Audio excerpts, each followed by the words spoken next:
market movers. This is The Pulse with Francine Lacqua.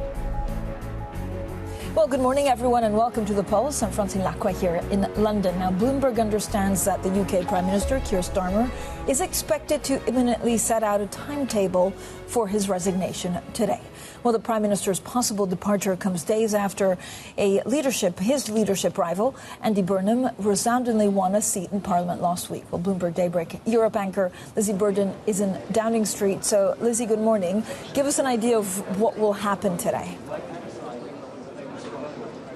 Well, Francine, we've been waiting for the podium to appear here in Downing Street. I can tell you that there are a lot of journalists on tenterhooks on this side of the street waiting because we were told by Starmer's allies that he would be setting out that timetable for his departure today. The Guardian was told that it would happen this morning. The business secretary and arch Starmer loyalist Peter Kyle yesterday said that Starmer over the weekend was considering the political realities, and Donald Trump even over the weekend posting on Truth Social that he was expecting Keir Starmer to resign. Now, a UK official said that there'd been no contact between Starmer and Trump, and yet all the signs do suggest that the resignation is coming. It just hasn't happened yet. I will note, in the betting markets, Polymarket now says that the chance of Andy Burnham, who returns to Westminster today after that Makerfield special election, now has risen to 95% chance of being the next Prime Minister on Polymarket. That compares to 1.35% for Wes Streeting, the former Health Secretary, and 0.55% for the former Deputy Prime Minister Angela Rayner. But both of them are higher than Keir Starmer, who's now just at 0.25%. Look, we need to know whether this, if Starmer is going to go, is going to be a straight coronation or if there's going to be a leadership contest. If it's a coronation, is there going to be a transition period between Starmer and Burnham so that he has the summer, for example, to sort out his policy agenda? Because at the moment, we simply don't really know what Burnham stands for when it comes to fiscal policy. His team's indicated that he would get rid of Rachel Reeves as Chancellor. They've said that he would be sticking to the fiscal rules. But apart from that, we don't know much. And hopefully, Francine, we might hear a little more after he's sworn in back as an MP this afternoon. Lizzie, thank you so much. Lizzie Burden there outside number 10 Downing Street for us. Now let's get more on the market reaction with Ruth David, our London bureau chief, and Gilles Moëc, chief economist at AXA. Thank you both for joining us. So we have a live feed of Downing Street where we also saw Larry the Cat, the only constant in UK politics, who I'm also told is 19. So we'll stay at Downing Street despite a lot of premiership leadership changes. Ruth, what do we know? So we spoke to Andy Burnham about 2 months ago. And again, the markets had questions about fiscal sustainability, about exactly what happened with debt. Is the market now fully reassured that he'll stick to the plan of Prime Minister? I mean, it's hard to tell at the moment. The gilts and the pound seem to be not shrugging off, but maybe not having such a huge impact given all of the briefings over the weekend that are suggesting that the Prime Minister will go, right? I mean, and you have all of the media, as we just saw, outside 10 Downing Street. The question is, what is the timeline going to be?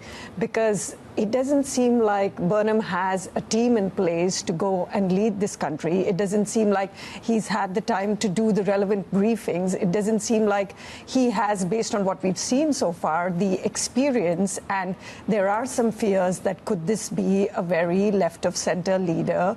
The comments that he made on not being in hock to the bond markets, which, as Kemi Badenoch came and told Bloomberg, if you don't want to be in the hock to the bond markets, then don't borrow as much. You can't borrow and then say don't be in the hock to them. So even though Burnham is surrounding himself with a team of well-known economists and trying to make those gestures now, this is a very untested leader in a country that has seen so much churn in the last decade. And Gilles, what does that mean, again, from the economy point of view? There's not much we know about how he would govern at Westminster, a whole country, not just Greater Manchester. And I don't know whether there are still question marks from the bond markets. Well, actually, I think one of the reasons why we didn't see that much movement today is because a lot was priced in before. It's been quite a while since actually there was pressure on the gilt market and on sterling. And my guess is that it reflects, yes, a doubt as to what is going to be the policy stance of the next Labour government. And beyond the doubt and beyond fiscal policy, I think what the market is after somewhat is some sort of general narrative, some sort of indication of what is the growth model that the UK is now going to pursue, because there was a growth model before Brexit, and it seems that the UK has spent the last 10 years trying to guess what kind of economy it actually wanted for itself. And this goes beyond the fiscal rules, this goes beyond the choice of the Chancellor. It's really about the kind of economy that this country wants to build. Burnham has campaigned on local issues, so at this stage we don't know much about that. Yeah, we don't know much about it, and actually the problem is also the Labour Party has multiple Labour Party factions within, which may be why it was so hard for Keir Starmer to govern as a whole, which why some of the budgets you kind of wondered, well, they're trying to please everyone, which means that you don't have an impetus or a real blueprint for growth.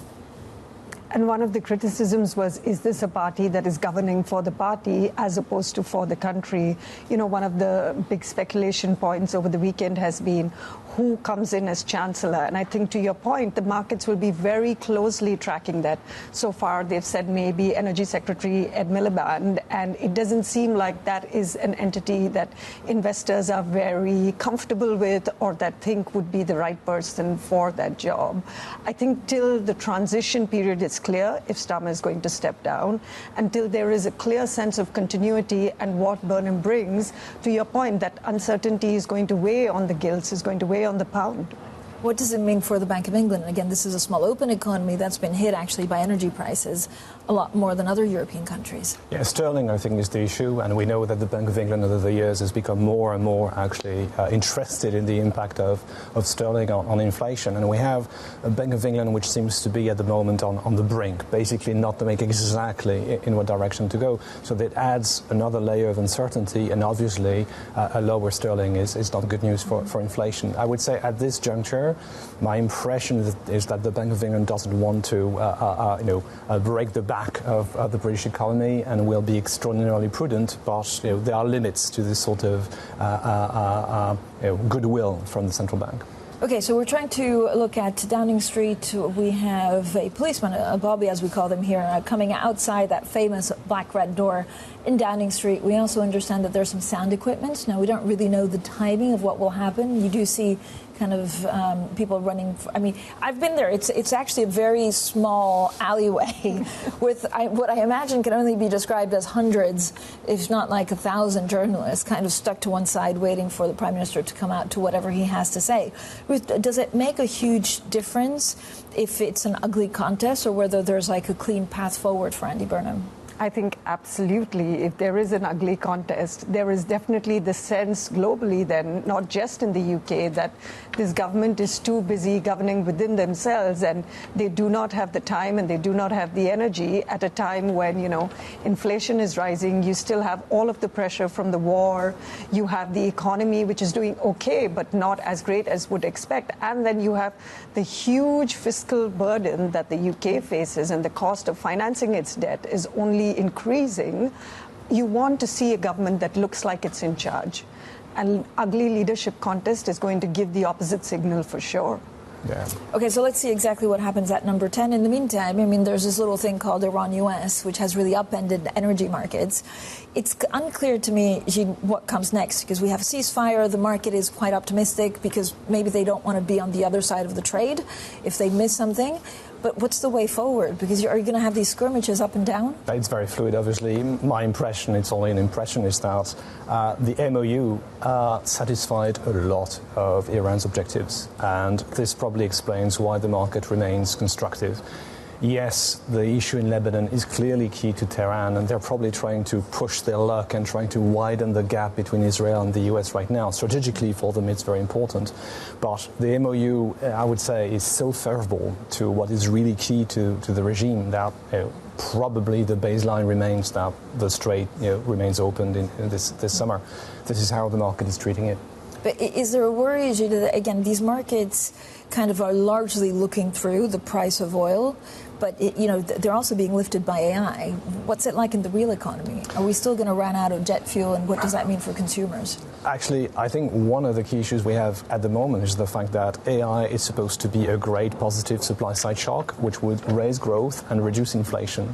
And for the time being, it's doing the opposite, or not the opposite, but it's boosting growth in the tech sector, not in the traditional economy, and it's actually, strangely enough, contributing to inflation. And you've seen those statements by Apple recently. And why are they raising the price of their products? Quite simply because the price of everything that is currently in the IT ecosystem is rising.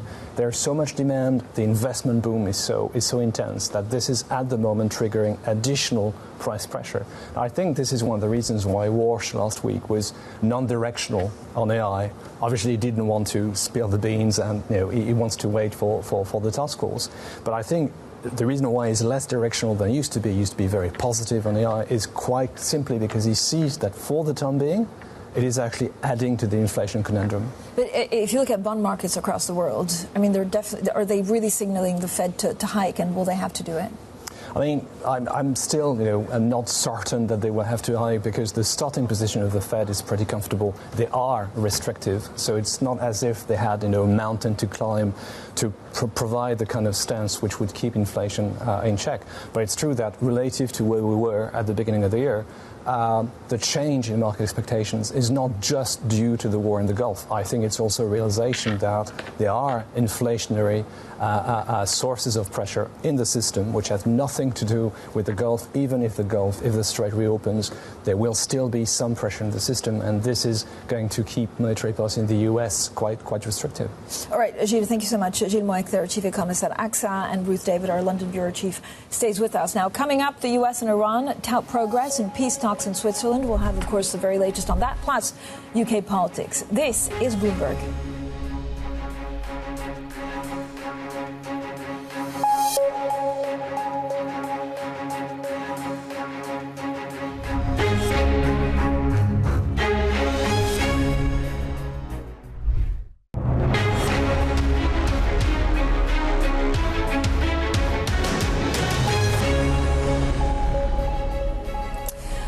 Everyone. So we understand that Keir Starmer is on the brink of a resignation plan. Well, it's seen as imminent, according to Bloomberg sources. We have live pictures of Downing Street, where we've seen some of the technicians, I have to say, running from right to left, also bringing equipment. You have two speakers there, and we understand that the podium is there. So we are not told exactly, but we are maybe expecting the Prime Minister to come out any moment now. Our Ruth David, of course, our London bureau chief, is on standby, and we'll have that as soon as we have more. So let's talk a little bit about private credit as well. Private credit, one of the big things that we've been watching for. We're also seeing oil has dropped following signs of progress in peace talks between the U.S. and Iran in Switzerland. Now, mediators in Qatar have a lot of work, so we'll have to get to that in a second. There's also been growing signs of stress in the $1.8 trillion private credit industry. Some funds have limited withdrawals after investors attempted to take out roughly $13 billion from funds in the first quarter. That's as investors are worried about defaults trying to claw back money. Now, concerns have also been swirling around exposure to software businesses at risk of being disrupted by AI. So there's a lot to discuss with John Aylward, founder and chief investment officer of Sona Asset Management. John, thank you so much for joining us. Look, you're really in the thick of it. We talk about things that could go well and could go badly in your industry almost day in, day out. Which asset classes do you think offer right now the best risk-adjusted returns today? Well, I think it's a fascinating time in the credit markets overall. Spreads are tight, but financing needs are enormous for both the old economy and the new, and disruption is very high for the world we have around us. So much change is happening by the hour, by the day, and in terms of fixing the problems of the old and trying to grab a hold of the optimism of the new, I think credit has an enormous amount going on within it. So when you look at leveraged loans, high yield structured credit and distressed debt, what would you take part of right now? I prefer public over private markets currently. I think the two worlds are coming together, but public is here to solve some of the problems of the private world. I think loans offer reasonable value, and I think investment grade is a very active and an interesting place. So any current, loan, are current loan spreads adequately compensating investors for default risk, or are they still a bit too low? Look, I think that defaults have been high in public loan markets for a while. I think that the 5-year default rate through the loan market is now as high as it was during the GFC on the public side. That points to some of the problems that are still hidden within the private world. So I think that we can always ask for more spreads on the public side, but they are reasonable. The problems are more on the private side. So, John, how do you try and wade through this, actually? What kind of information do you read to try and understand? And what are you looking at in your own loans and customers? Well, look, I think that there's an enormous amount of individual company and sectoral data to follow, but as much as anything, it is a time of enormous change in the world and the huge amount of disruption going through so many sectors, whether it's media, software, transportation, automotive, food, beverage. One has to have a big picture perspective on all that's happening around us, as well as the micro data on a per company basis. John, when you look at some of the things that we've been following, so Fitch, for example, downgraded the most junior tranche of Bain Capital CLO on Thursday. I mean, do you expect to see some of the problems with some of the software loans in the leveraged loan market work through the system? Yeah, I think that software is going to be an enormous problem going forward. I think that software itself makes people question what risk management policies have been practiced by private credit over the last cycle. And I think that the large number of maturities coming up for companies that will still be highly levered and will find capital scarce is going to be a source of substantial problem for the private credit industry. Yeah, so how do you see it shaking out in the next couple of months? I think that it's going to provide opportunity for those who can operate in both public and private markets. It's going to provide new financing opportunities. It's going to provide new distressed opportunities. It's going to provide portfolio sales. And really being around those situations with flexible capital is what we're very focused on. John, I mean, is it different sitting here than it is, for example, sitting in the U.S.? I mean, do you see companies deal with some of these speculations or concerns differently? I think there's an enormous difference between the US and Europe at present. Europe itself is focused on many problems of the past regarding energy, defence, in a low-growth environment. The US is chasing the optimism of the future with AI, energy and everything else around it. So there are different themes in both markets, but both very substantial to play. I mean, when you look, we mentioned software. I mean, there are a couple of industries that just feel like it's not the right time to go in. How do you approach, investment opportunities, or how do you look at your rivals in approaching or looking at those investment opportunities? Well, thankfully, our flagship fund is a long-shore vehicle, and at a time of such large disruption, we see a substantial number of shorting opportunities to take advantage of. I think that automotive in Europe is under a lot of pressure with Chinese EVs and AVs coming in, software, media, these things, that there are a lot of things to look at from the short side. Is there anything systemic that we should worry about? I think that private credit is going to provide substantial challenges to the leveraged finance universe within credit, but I don't think it goes beyond leveraged finance. I don't think it's systemic when it comes to things like investment grade or broader credit markets. Those markets are just themselves too large and have other factors that will drive them. John, over the next 6 months, I mean, what kind of timeline? We talked about, for example, some of these loan markets working through the system.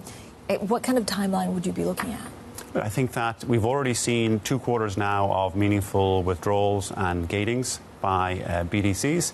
We will see that continue to work its way through. The pressure will build as they use their liquidity to meet redemptions, as low maturities come up that they are quite unable to refinance, and the opportunities that we will get to see from new financings are going to be meaningful. All right, John, a great pleasure actually to speak to you today. John Aylward, their founder and chief investment officer of Sona Asset Management. I mean, we're looking at there's a lectern there, so we know that the Prime Minister is about to speak, and we're not so sure about his future. Does that make a difference actually for investments in the UK, or do you look through it? I think that the UK has gone through a difficult decade. It hasn't made the smartest decisions for itself for a while. We're now about to get a new boss, it feels, and we're yet to see what he stands for. So we're going to be very focused on that. John, thank you so much. It's true, we don't really 100% know what he stands for, but it does feel like we're getting a new boss. Allies of Keir Starmer told us that they expect him to set out a timetable for his departure as the UK Prime Minister, and that could come very imminently, because we've seen this movie before, Ruth. I'm joined by Ruth David, our London Bureau Chief. So there's a podium outside number 10, which means that in the next couple of minutes, we haven't been told otherwise, but usually the Prime Minister comes out. Absolutely. And there is an expectation that he will say something about his future before he briefs on the G7 summit from last week, which is expected later this afternoon. We have been told that if he doesn't say something on his future, there could be resignations before his cabinet meeting tomorrow. So it definitely seems like the winds are blowing in one direction. The question is what he says now and what he lays out and how orderly and how speedy investors think that's going to be. Ruth, we're also, of course, going to Lizzie Burdon, who's outside number 10 Downing Street. And Lizzie, I guess the question is, the Prime Minister step aside, or does he, try and be part of the leadership challenge? Well, that's what we're waiting to hear from the Prime Minister. As you can see, the podium is out, the sound has been tested, the imminent speech coming any minute now, and he is likely to set out his timetable according to his allies, whether we are going to have a straight coronation for Andy Burnham, who of course did so well in that Makerfield special election, whether it is going to be a leadership contest. But as I set out those Polymarket odds, Burnham well ahead of the others here, and certainly well ahead of Starmer. So we'll see from this speech how long the lag would be if it is going to be a straight coronation. Maybe Burnham would want to take the summer in order to set out his policy timetable, work out what those policies are going to be, because it has been so vague when it comes to fiscal policy, especially from Andy Burnham so far. And indeed, it may be welcome in the market if these ideas could be tested. It might mean that he doesn't lose popularity as fast if he has a bit of breathing room to do that. Gilts have been falling slightly as we have been waiting and as the podium has come out, but I can tell you that all the cameras are pointing out now. And on the other side of the door, you've got the team of Keir Starmer gathering. So we've got the Foreign Secretary, we've got David Lammy, we've got Darren Jones, the Prime Minister's Chief Secretary, on the front row here. Clearly, it feels very much like the previous resignations of Prime Ministers, where the top team is gathering, waiting to honour this man on his way out of Downing Street. And remember, it wasn't so long ago that he was elected on a landslide in 2024. It seems absolutely wild that we're at this moment already. But Keir Starmer over the weekend really considering his position, the political reality, according to the Business Secretary, Peter Kyle. And it seems that the pressure really has just mounted on Keir Starmer over the weekend, that there is no choice now but to go. His cabinet, the majority of them now concluding that it's inevitable that he is going to have to pass the baton over to Andy Burnham. That includes the Foreign Secretary, Yvette Cooper. They're all waiting there for this speech to happen. We've been here so many times over the past 10 years. If it is Andy Burnham who is coming into Downing Street, he would be the 7th Prime Minister in those 10 years since Brexit. And really, it just feels like that political instability that we've seen on the continent, Francine, it's now here in the UK. It has plagued us for the past decade. So any moment now, we're waiting for this speech from Keir Starmer. And really, it's just a horrible moment waiting for it, because we don't know what the future is going to look like in British politics. The uncertainty is the very last thing that the markets want from politics, and yet we are here again completely unsure as to what the fiscal future is going to look like here in the UK. We're still waiting, Francine, for any minute now. We're expecting the Prime Minister. It is interesting, Lizzie, when you look at the markets, because a lot of this was expected. Then you don't see a big market movement, but I think we do have to see and wait for the Prime Minister to say something, whether there's a leadership contest, whether he just steps aside. We just don't know, Ruth. I mean, it goes back to the point that Lizzie was saying. There is quite a lot of uncertainty. We've been here before. I guess that, Donald Trump posting on Truth Social yesterday saying Starmer will resign as Prime Minister probably also didn't help anyone. I know, but I wonder how much that says about how the relationship has turned between Trump and Starmer, right? I mean, he is the only world leader who's gone out globally and said that. We've seen that they have had disagreements in recent months about energy policy, around immigration, where the U.S. has made some comments. And I don't think we've seen any others say it, but I think you also have to look at the history of, what did Starmer say on the Iran war and supporting the U.S. there, and how that has really, not helped U.S. relations. But it is astounding to have a leader of the United States go out and make this statement before there is any resignation. When Downing Street said that they did not brief him and they did not brief any members of the U.S. government. Let's also get more analysis with Anand Menon, the director of the think tank UK and a Change in Europe. Anand, you always have some great analysis. What do you think will happen? Is he just resigning, or is Keir Starmer going to use this to say, look, in the next 3 months, there'll be a leadership contest. I still want to be part of it. What are you hearing? I mean, I might have to let you down a bit, Francine, in the sense that I don't know what's going to happen. My hunch is, given the scale of Burnham's victory, given the momentum he's built up, that Keir Starmer will probably announce the time for his departure and not announce that he's going to stand in a leadership contest. That would be my hunch, but it is only a hunch. Who do you think the next chancellor will be, Anand? I'm putting you on the spot. I mean, this is like, your guess is as good as any or Paddy Powers, but the markets want to know what the new government looks like. Do you have any clues? Do you think that Andy Burnham will stick to kind of fiscal policy that has been laid out so far?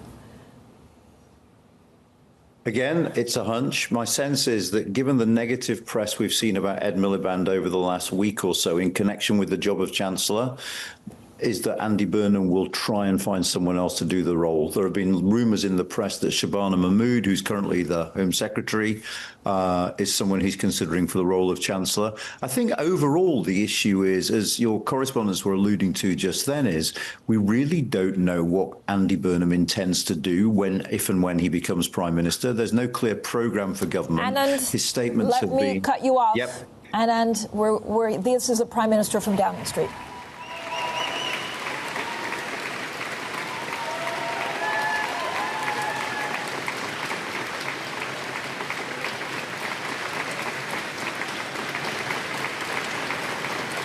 Thank you.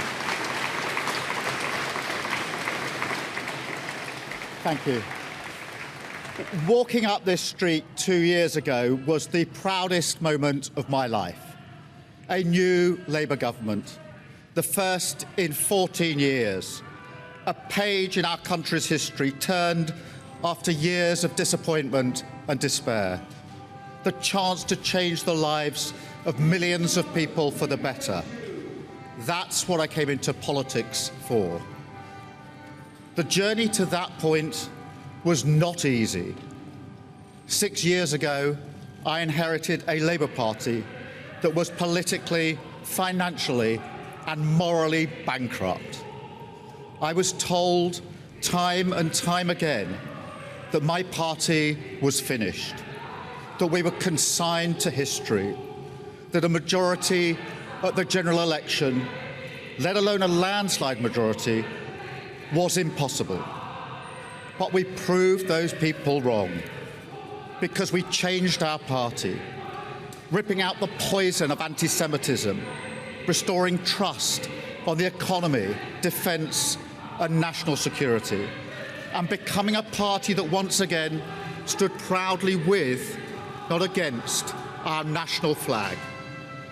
The hard work of change was with a singular purpose, not power for power's sake, but to change Britain for the better, to build a fairer country with dignity and respect, where everyone is seen, everyone is valued, wealth and opportunity for all, not just the privileged few. And look at what we've achieved in just 2 years. An economy that is stronger, growing faster than our peers. Wages rising faster than inflation in every single month since we came to power. Investment secured, infrastructure being built. an end to austerity, with the fastest fall in NHS waiting lists for 17 years, the biggest improvement in rights for workers and renters in a generation, the biggest uplift in defence spending since the Cold War, small boat crossings falling, asylum hotels closing, protecting young people from social media, and 500,000 children being lifted out of poverty because of the choices that I made. Our reputation in the world restored, with Britain once again standing up for decency, respect, and the rule of law, securing trade deals, standing with Ukraine, standing up for our values, and rebuilding our relationship with our allies in Europe. Change promised by a Labour government, change fought for by a Labour government, change delivered by a Labour government. But I know the question being asked now is not who was best placed to change the Labour Party, to take us into power and to begin the vital work of improving lives for millions of people. Those questions have been answered. The question my party is asking now is whether I am best placed to lead us into the next general election. I have heard the answer of my parliamentary party to that question, and I accept that answer with good grace. Every decision I've taken has been about putting the country I love first. That is why I will resign as leader of the Labour Party.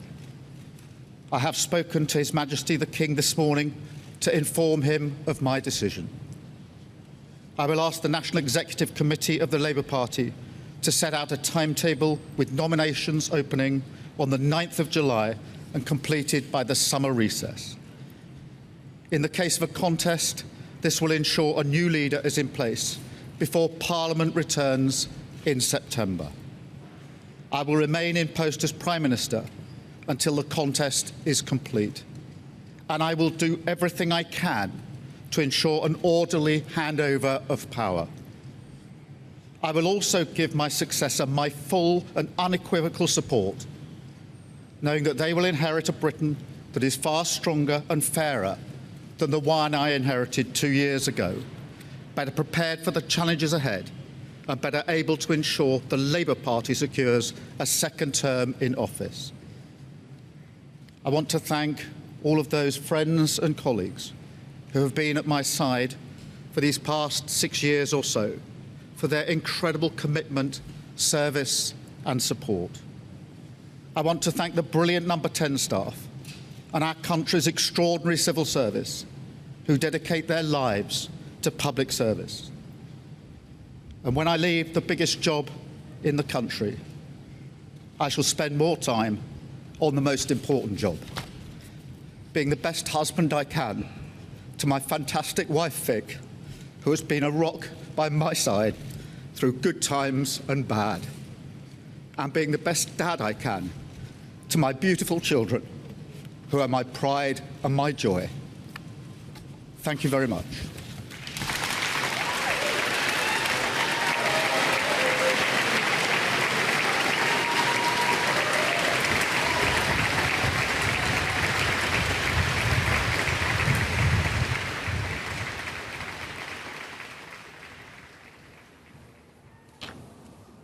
That was the Prime Minister Keir Starmer of the UK resigning. Mr. Starmer saying that the new leader will be in place by September. He started really the speech, a very emotional speech. He started by giving an account of his record taking Labour back into the government. It was a little bit undermined by somebody playing Beethoven's Ode to the Joy in the background. But then that stopped and the Prime Minister continued, really saying that he will also give his full support to whoever will be leader of the Labour Party next. Now we're joined by John Micklethwait, our editor-in-chief. John, there's something, of course, about being at a podium where, you know, a lot of the prime ministers break down because this is very emotional. He's been in charge for 2 years. What really plagued his premiership? I think what really plagued his premiership, an article by Martin Ivins today, is a lack of a plan. I mean, it's ironic that he talked about, I've done all these things, because the problem was that Britons, and especially his MPs, didn't feel that. And whatever plan he came in with seemed to sort of dissolve once he was there. And that basically has been the thing from the start. And when it came to taking on his backbenchers, when you're a leader, you have to push through unpopular change. That's the whole thing of being a successful Prime Minister. And I think that the interesting thing is, assuming it's Andy Burnham, it looks like it's going to be him, he has to come in with a plan. Because political capital, I think George W. Bush once said, is like an iceberg in the Texan desert. It tends to evaporate quite quickly. But was it that Keir Starmer never had a strong enough plan, or was it derailed by a party that goes, centrist to the far left? I think a bit of both, but actually I think the core of it was him. That's the bit where I think he will be held responsible. And I think especially him and Rachel Reeves together, because they kind of careered down various avenues to start by both doing cutting welfare payments, but winter fuel payments, which were incredibly unpopular on one side, but then coming up with a budget that hammered business at the same time. And the whole impression was something careering around the place. And that was really odd, because people like me had wandered around the world saying, look, Keir Starmer seems a very competent, clever, slightly Blairite figure. And he ended up being less organised than he seemed, and probably governing more on the left than many people, certainly on the business, expected. John, let's also go to Anand Menon, director of the think tank UK in a Changing Europe. Anand, we were talking just when the Prime Minister took to the podium at number 10 Downing Street. What did you make of the speech? It felt quite gracious. He said he'll step down, he'll support whoever comes next, and there's a transition until September. I mean, these moments are always significant. They're always quite emotional as well. You heard his voice breaking towards the end. I think the big question for British politics now is whether there will be a contest or not. He's left the way open for a contest. If another contender can find the 81 MPs he or she needs to support a bid, then we'll actually have a debate within the Labour Party and a contest that takes until September, as Keir Starmer said.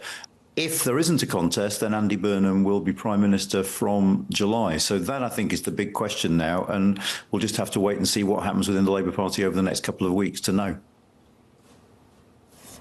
John, I mean, what's the best way to do these things? Is a contest? I mean, can a contest get ugly because they throw mud at each other, or is it, peaceful transition maybe the easiest way? And then does the next Prime Minister have to call a general election?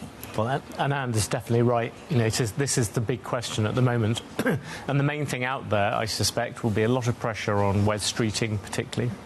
Maybe the Armed Forces Minister Cairns as well, maybe John Healey, to sort of step down from quite a lot of people to say, look, let's bring Burnham in. Against that, there is the basic fact is that Andy Burnham at the moment is a very blank piece of paper on which people can draw many things, which is a great thing when you want to be elected, because everyone imagines what you can be. But, that's something, that was the problem of Starmer coming in. Starmer came in, and I think he misinterpreted his election, which was very much, let's get rid of the Tories. They've been useless, mad, divided. They've taken us on this roller coaster.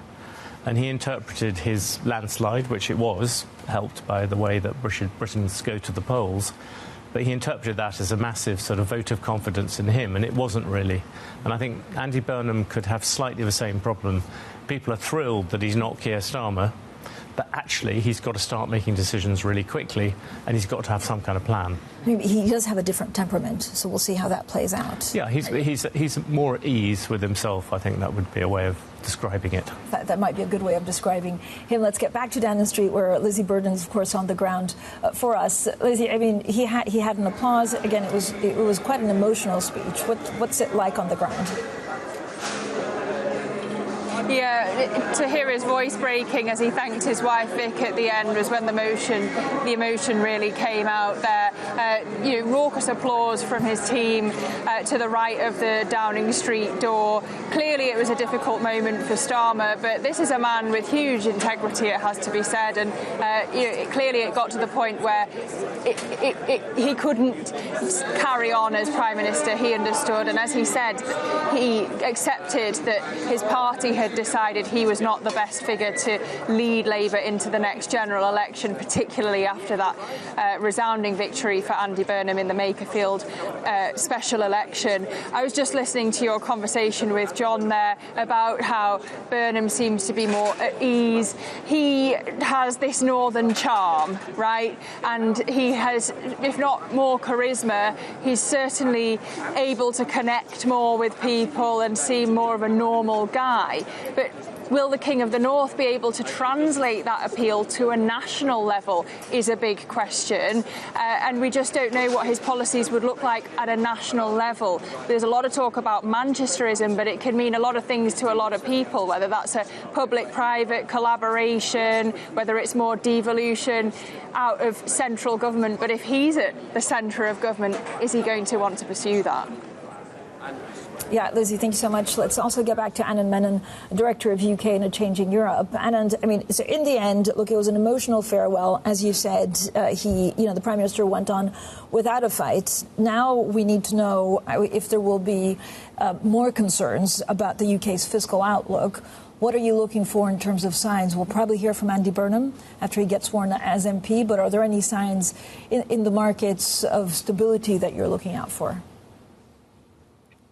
Well, I think what the markets will be looking out for is firstly any hint of policy, because as both Lizzie and John have intimated, one of the amazing things about where we are now is we just don't know what Andy Burnham's programme for government is. We've heard some hints, but nothing more than that. I think the second thing will be if and when he forms a government, who he appoints to which posts. But this is a sort of strange moment in UK political history because we know we're changing Prime Minister. We do not know the prospectus of, well, we don't know who's going to take over, but the guy most likely to take over has no prospectus for government as yet. And it's not just the economy, it is big foreign policy issues. We have no idea what Andy Burnham's position will be on what's going on in the Middle East, whether he'll aspire to have a different approach to President Trump, to the kind of approach that Keir Starmer adopted, which was trying to be as friendly as possible with Donald Trump and maintain that relationship. There are so many unknowns that I think for the country, what we need is a little bit of certainty about where he intends to take us as soon as possible. John, I mean, we've seen this before. I guess in the first couple of days after he becomes MP, we'll have an idea of who he surrounds himself with.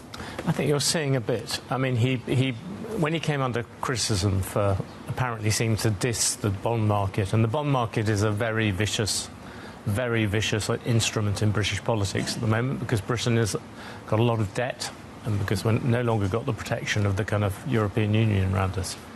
But when he got hit like that, he then jumped back a bit and started surrounding himself with people like Jim O'Neill, yep. Goldman Sachs, but also very much part in the kind of Blair-Brown tradition.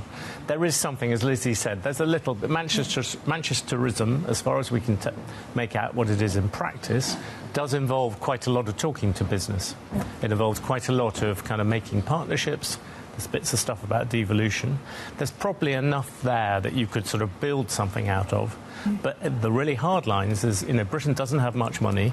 And in the end, if you want to deal with things like defence, yeah, you probably do have to deal with welfare. At the moment, we're set on a course, due to Starmer's inability to be able to control his own party, we're set on a course where a vast amount of money is going to be spent on welfare.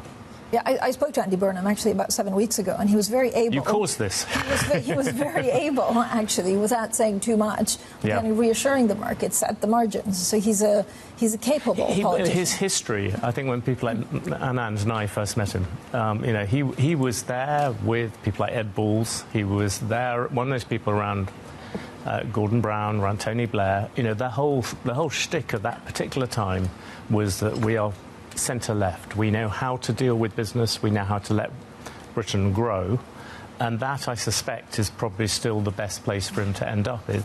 But his problem is that the Labour Party is still more left than the country is generally. John, thank you so much. John Micklethwait there, our editor-in-chief, speaking to us right after, of course, the Prime Minister Keir Starmer said he will resign. Let's return to Anand Menon, director of the think tank UK in a Changing Europe. Anand, if you were a betting man, who do you think, what kind of cabinet will the next administration put in place for it to work? Well, I think I mean, I think as ever, your choice of cabinet is going to be a mixture of getting the best people for the job, but also rewarding political favours. An awful lot of people have backed Andy Burnham through this process, have supported him. We're talking about people like Lucy Powell, the party's deputy leader, Angela Rayner, a number of figures like that. Louise Haigh, the former transport secretary who had to resign. A lot of those people around him and loyal to him, I suspect, will be in the cabinet. And then it'll be a question of trying to figure out who should get which portfolio. It'll be interesting to see, I think, whether or not he decides to offer the foreign secretary post to Keir Starmer, because the one area where Keir Starmer has generally seemed to have been quite successful and in building relationships with world leaders is on the world stage. And I do wonder whether Andy Burnham might talk to him about possibly returning, as Lord Cameron did under Rishi Sunak, as foreign secretary. Anand, thank you so much. As ever, Anand Menon, their Director of UK in a Changing Europe. So the Prime Minister, Keir Starmer, has quit, setting out a plan for a new UK Prime Minister by September. Here he is. The question my party is asking now is whether I am best placed to lead us into the next general election. I have heard the answer of my parliamentary party to that question, and I accept that answer with good grace. Every decision I've taken has been about putting the country I love first. That is why I will resign as leader of the Labour Party. So how does political turmoil in the UK actually affect the country's attractiveness as an investment destination? We're now joined by Greg Fleming, President and Chief Executive of Rockefeller Capital Management. Greg, thank you so much for joining us. And what a day to join us. Thank you, Francine. I was actually here in the UK early in my career when Prime Minister Thatcher stepped down and John Major stepped in. So it's all you.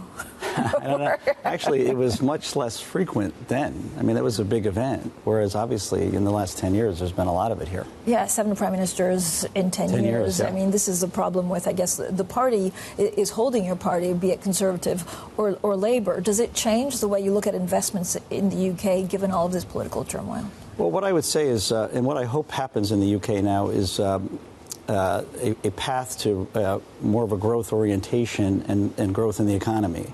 You know, and if you want to take a playbook out of the U.S., and there are plenty of challenges in the U.S., but one of the things that's really working well there is the private sector and corporate America. And, you know, employment's still high.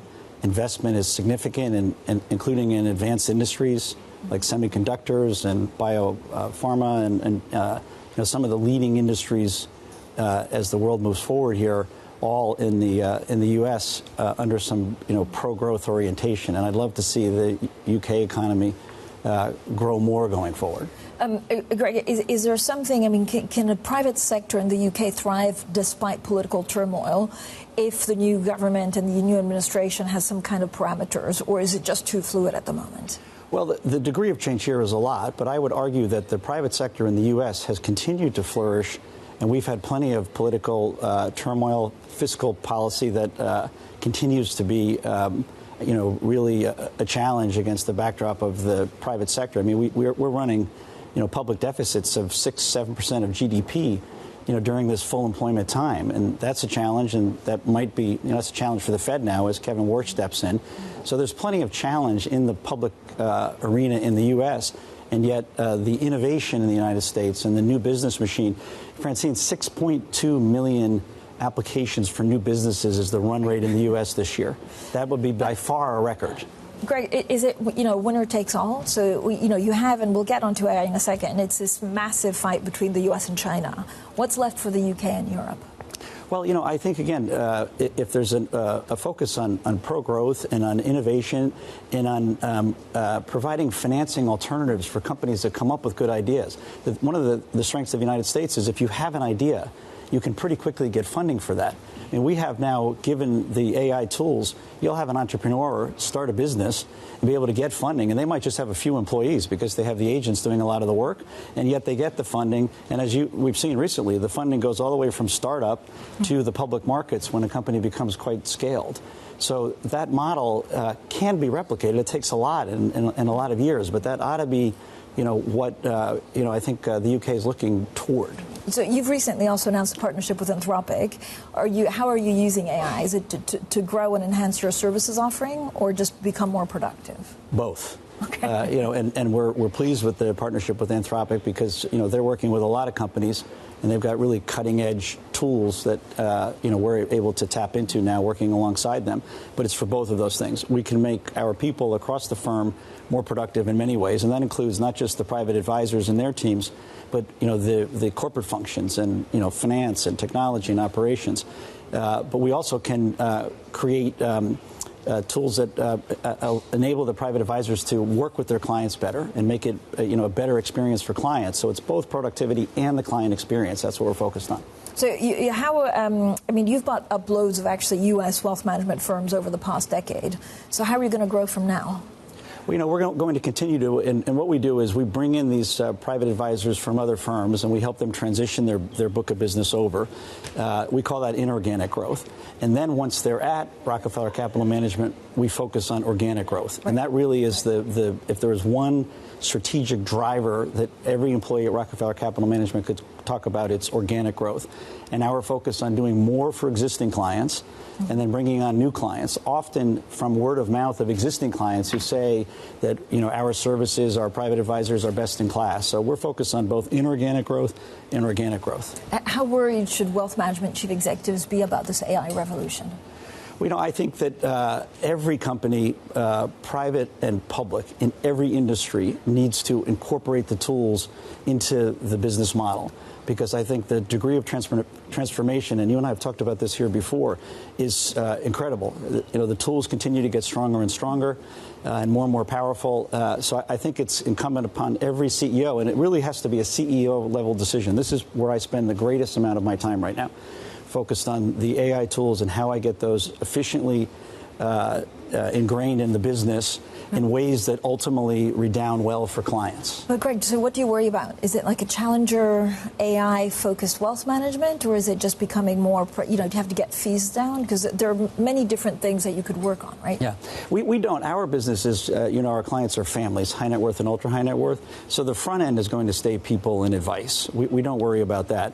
What we worry about is, competitors using the tools to be able to do things more efficiently and better for clients, which is why we're so focused on incorporating the tools into every aspect of the experience at Rockefeller Capital Management. Given all the geopolitical news and all of the uncertainty with Iran as well, how have your U.S. clients invested differently? Do they want to be more exposed geographically, or do they prefer the U.S. because it's so AI-rich?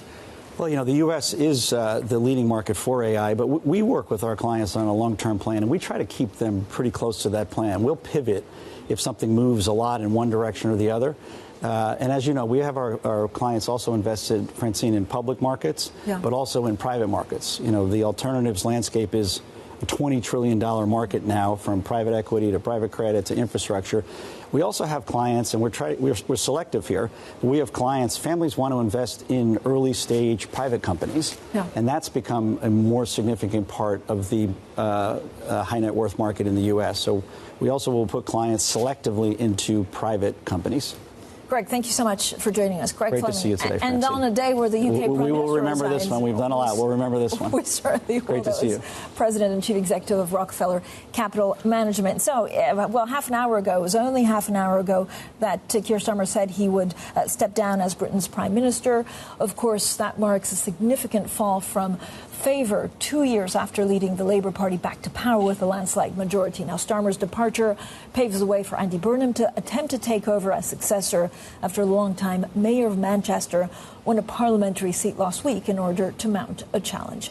Now, Starmer's exit opens the door to Britain's fifth Premier since 2022. I have to say, it feels like a jarring milestone for a political system which once prized itself on stability. Up next, we'll have plenty more of the market movements, of course, after Keir Starmer's departure. Bloomberg Brief, that's next, and this is Bloomberg.